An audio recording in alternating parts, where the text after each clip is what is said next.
چنانچہ ایک دعا ہے، 10 کلمات ہیں، چھوٹے چھوٹے 10 چھوٹے چھوٹے جملے ہیں۔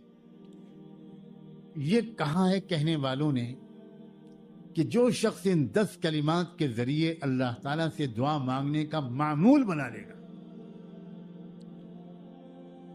اس سے اللہ تعالیٰ تمام بلاؤں سے محفوظ رکھیں گے اور اللہ تعالیٰ اس کے دل کو چین و سکون عطا فرمائے۔ مناجات مقبول میں یہ دعا لکھی ہوئی ہے، دعائیں جو حضرات اس وقت نہ لکھ سکیں وہ مناجات مقبول خریدیں اور اس میں وہ روزانہ ایک منزل دعا پڑھنے کا معمول بنائیں۔ جب ایک منزل وہ آئے گی جس میں یہ دعا ہوگی تو اس میں بھی شامل ہو، اور وہ لوگ جو اور آگے بڑھنا چاہیں وہ ہر نماز کے بعد ان 10 کلمات کے ذریعے اللہ سے دعا مانگنے کا معمول بنائیں۔ میرے عزیز بھائیوں، اس بات کو سنو کہ پریشانیاں آتی ہیں تو ہم بھاگتے ہیں۔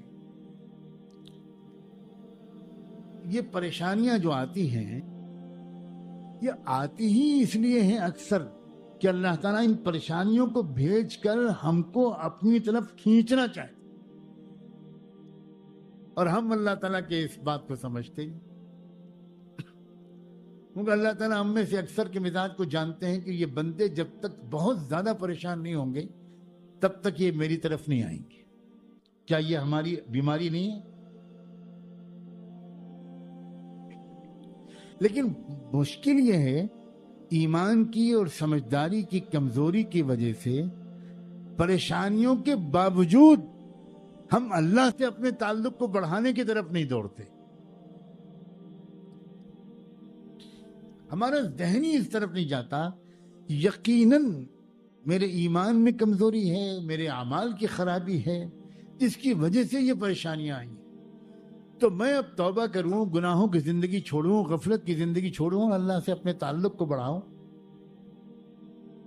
ہر شعبے زندگی میں ایک اچھا انسان، اچھا ایمان والا بنوں اور اللہ کو راضی کروں، مناؤں، معافی مانگوں، دعائیں مانگوں، میری پریشانیاں دور ہو جائیں۔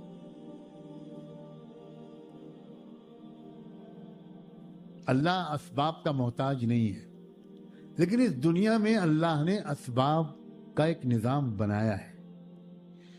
جب بندہ معافی مانگ کر، استغفار کر کے، توبہ کر کے اللہ سے اپنی پریشانیوں کو دور کرنے کی دعا کرتا ہے اور اللہ وہ دعا قبول کر لیتے ہیں، تو اللہ تعالیٰ ہی اس سبب تک بندے کو پہنچا دیتے ہیں جو سبب اللہ کے حکم سے طے ہو چکا ہے اس پریشانی کو دور کرنے کے لیے۔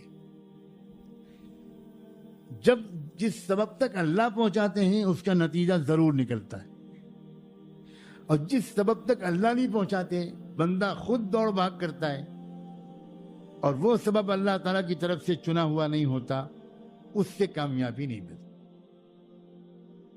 اس لیے حقیقی سبب ہے استغفار، توبہ اور دعا، اپنی زندگی کو بدلنا۔ میرے بعد دوست، ساتھی، بھائی یہ اس مجمع میں بھی بیٹھے ہیں جو کل آئے، پرسوں آئے، اور انہوں نے اپنی شدید پریشانیوں کا اظہار کیا۔ دل دکھتا ہے جب ایسی پریشانیوں کا تذکرہ سنتے ہیں، بہت دل دکھتا ہے۔ دل سے دعا بھی نکلتی ہے اکثر کہ اللہ تعالیٰ اپنے اس بندے کی پریشانی کو دور کر دے۔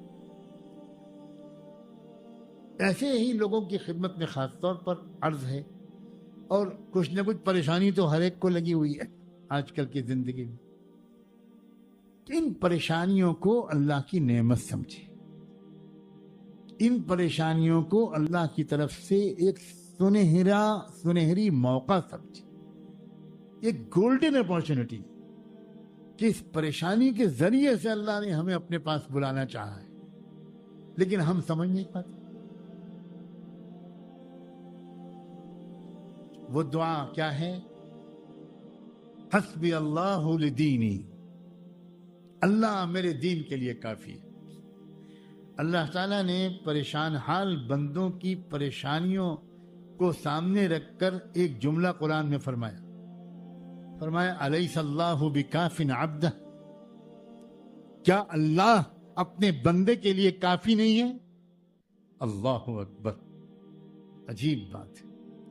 اس کے جواب میں ہمارے دل کی گہرائیوں سے یہ جواب نکلنا چاہیے، بلا اللہ آپ بالکل کافی، مجھے آپ کے سوا کسی کی ضرورت نہیں، آپ کافی۔ تو اللہ کافی ہے میرے لیے، اس کو یاد دلانا، اس یقین کو دل میں بار بار اتارنے کی کوشش کرنا اور اس یقین کی کیفیت کے ساتھ دعا مانگنے کی مشق کرنا، اس کے لیے یہ دعا بہت ہی مفید ہے۔ پہلا جملہ حسبی اللہ لدینی، اللہ کافی ہے میرے دین کے، میرے دین و ایمان پر جتنے خطرے لاحق ہیں، اللہ میں آپ کی مدد مانگنا چاہتا ہوں، میرے دین و ایمان کو بچا لیجیے۔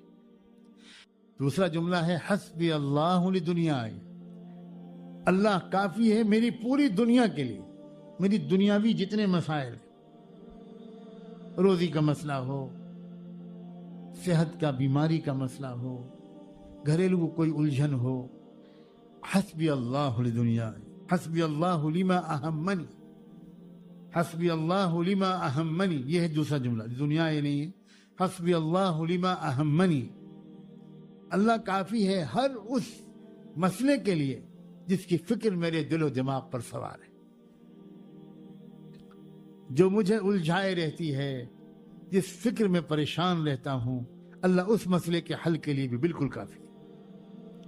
حسبی اللہ لمن بغى علیہ، اور اللہ کافی ہے ہر اس شخص کے لیے جو میرے ساتھ کوئی زیادتی کرے، ظلم کرے۔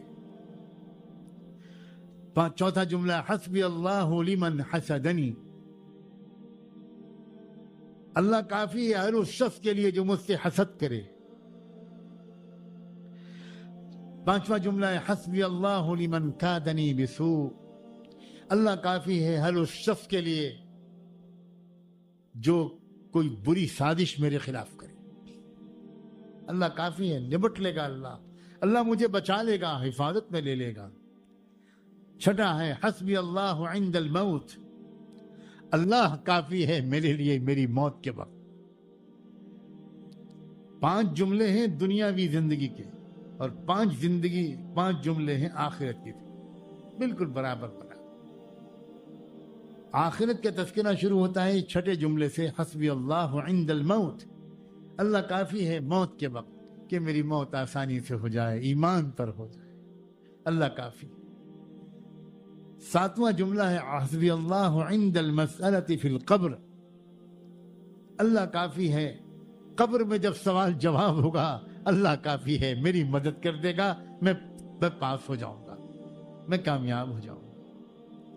8واں جملہ ہے حسبی اللہ عند المیزان، اور اللہ کافی ہے اس وقت جب میرے اعمال تولے جائیں گے، اللہ کافی ہے، اللہ کافی ہے۔ اور 9واں جملہ ہے حسبی اللہ عند الصراط، اور اللہ کافی ہے پل صراط کے اوپر سے جب میں گزارا جاؤں گا، اللہ کافی ہے، اللہ مجھے سہارا دے دے گا، مجھے گرنے سے بچا لے گا۔ 10واں جملہ ہے حسبی اللہ لا الہ الا ہو علیہ توکلت الیہ انیب، اللہ کافی ہے میرے لیے، اللہ کافی ہے، کوئی نہیں ہے اللہ کے سوا معبود، کوئی نہیں ہے، لا الہ الا اللہ علیہ توکلت والیہ انیب۔ یہ 10 جملے ہیں۔ اللہ مجھے بھی توفیق دے اور آپ سب کو بھی خوب معانی کے استحضار کے ساتھ، یقین کے ساتھ، آنسوؤں کے ساتھ، ندامت کے ساتھ، توجہ کے ساتھ ان دعاؤں کے ذریعے اللہ سے اپنے تعلق کو بڑھائیں، اور انشاءاللہ جب ہم کہیں گے اللہ کافی ہے تو اللہ کہے گا کہ بندے میں نے تو پہلے ہی پوچھا تھا تجھ سے، تو مانتا ہے میں تیرے لیے کافی ہوں، جب تو کہہ رہا ہے کہ میں تیرے لیے کافی ہوں تو بندے ایک بات سن لے، جو مجھ سے اچھا گمان کرے گا میں اس کے ساتھ اچھا سلوک کروں، انا عند ظن عبدی بھی، اگر کوئی مجھ پر شک کرے گا تو میں اس کے شک کے مطابق ہی اس کے ساتھ سلوک کروں گا۔